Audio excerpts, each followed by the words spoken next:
നമസ്കാരം.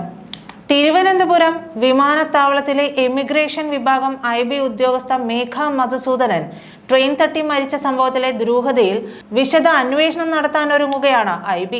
മേഘയുടെ മരണവുമായി ബന്ധപ്പെട്ട് സംശയ നിഴലിലുള്ള ഉദ്യോഗസ്ഥൻ അവധിയിൽ പ്രവേശിച്ചിരിക്കുകയാണ്. മേഘയും ഈ യുവാവും സർവീസിൽ കയറിയിട്ട് 1 വർഷമേ ആകുന്നുള്ളൂ. പ്രൊബേഷൻ കാലം കഴിഞ്ഞിട്ടില്ലെന്നാണ് സൂചന. അതുകൊണ്ട് തന്നെ IBക്ക് അവമതിപ്പുണ്ടാക്കിയതിന് യുവാവിനെ സർവീസിൽ നിന്ന് പുറത്താക്കാനും സാധ്യതയുണ്ട്. എല്ലാ വശങ്ങളും IB പരിശോധിക്കുകയാണ്. ഡൽഹിയിൽ ഇക്കാര്യത്തിൽ ഉടൻ വ്യക്തതയുള്ള തീരുമാനം ഉണ്ടായേക്കും. മേഘയെ മാനസികമായി സമ്മർദ്ദത്തിലാക്കിയത് മലപ്പുറത്തുകാരനായ ഈ IBക്കാരനാണെന്ന് വ്യക്തമായിട്ടുണ്ട്. മേഘയുടെ സഹപ്രവർത്തകരും ഇത്തരത്തിൽ നിലപാടെടുത്തു കഴിഞ്ഞു.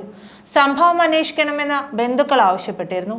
കേരള പോലീസിലും ഇന്റലിജൻസ് ബ്യൂറോയ്ക്കും ഇതുമായി ബന്ധപ്പെട്ട് പരാതി നൽകിയിട്ടുണ്ട്. പോലീസ് ആരോപണ വിധേയനെതിരെ ആത്മഹത്യാ പ്രേരണയ്ക്ക് കേസെടുക്കാൻ സാധ്യതയുണ്ടോ എന്നും പരിശോധിക്കുകയും ചെയ്യുന്നു.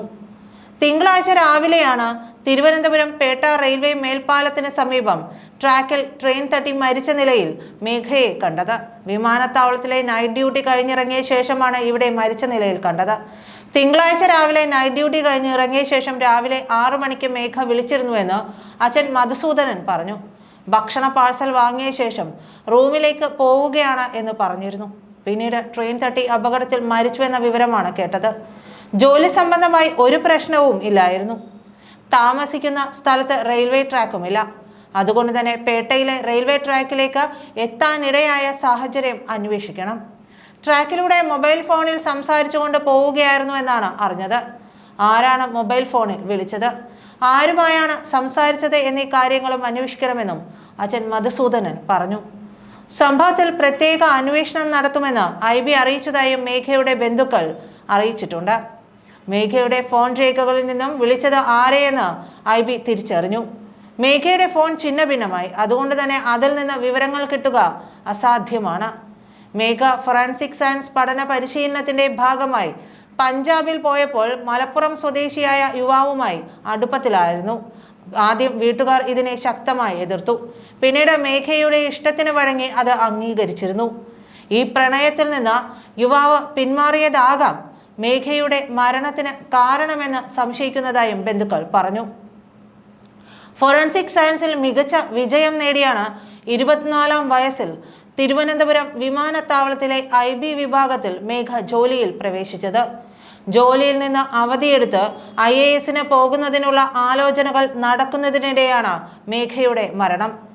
കൂടൽ കാരക്കാക്കുഴി പൂഴിക്കാട് റിട്ടയർഡ് അധ്യാപകൻ മധുസൂദനന്റെയും പാലക്കാട് കളക്ടറേറ്റ് ജീവനക്കാരി നിഷ ചന്ദ്രന്റെയും ഏക മകളാണ് മേഘ മധു. മേഘയുടെ മരണം കുടുംബത്തിനും സഹപ്രവർത്തകർക്കും സുഹൃത്തുക്കൾക്കും വലിയ ഞെട്ടലുണ്ടാക്കി. തങ്ങളോട് ജോലി കഴിഞ്ഞ് വീട്ടിൽ പോകുന്നുവെന്ന് പറഞ്ഞ മേഘ പെട്ടെന്ന് റൂട്ട് മാറ്റിയതിലുള്ള കാരണം എന്തെന്നറിയണമെന്ന് ബന്ധുക്കളും ആവർത്തിക്കുന്നു. മരണത്തിലും ദുരൂഹതയുണ്ടെന്നാണ് കുടുംബം പറയുന്നത്. പത്തനംതിട്ട കലഞ്ഞൂരിലെ വീട്ടുവളപ്പിലാണ് മേഘയെ സംസ്കരിച്ചത്. തിരുവനന്തപുരത്ത് നിന്ന് കൊല്ലം ഭാഗത്തേക്ക് വരികയായിരുന്ന ട്രെയിൻ ഇടിച്ചാണ് മേഘ മരിച്ചത്. ലോക്കോ പൈലറ്റ് തന്നെയാണ് വിവരം പോലീസിനെ അറിയിച്ചത്. ട്രെയിൻ വരുമ്പോൾ ട്രാക്കിന്റെ സമീപത്തുകൂടി ഫോണിൽ സംസാരിച്ച് നടക്കുകയായിരുന്ന മേഘ പെട്ടെന്നാണ് അതിവേഗത്തിൽ ട്രാക്കിലേക്ക് ഓടിക്കയറിയത്. ഫോൺ വിളി നിർത്താതെ തന്നെ ട്രാക്കിൽ തലവെച്ചു കിടന്നു. ട്രെയിൻ ശരീരത്തിലൂടെ കയറിയിറങ്ങി. മൊബൈൽ ഫോൺ തകർന്ന് തരിപ്പണമായി. 1 വർഷം മുമ്പാണ് മേഘ കേന്ദ്ര ഇന്റലിജൻസ് ബ്യൂറോയിൽ ജോലിക്ക് കയറിയത്. മരണപ്പെടുന്നതിന് തലേ ദിവസം ഞായറാഴ്ച നൈറ്റ് ഡ്യൂട്ടി ആയിരുന്നു.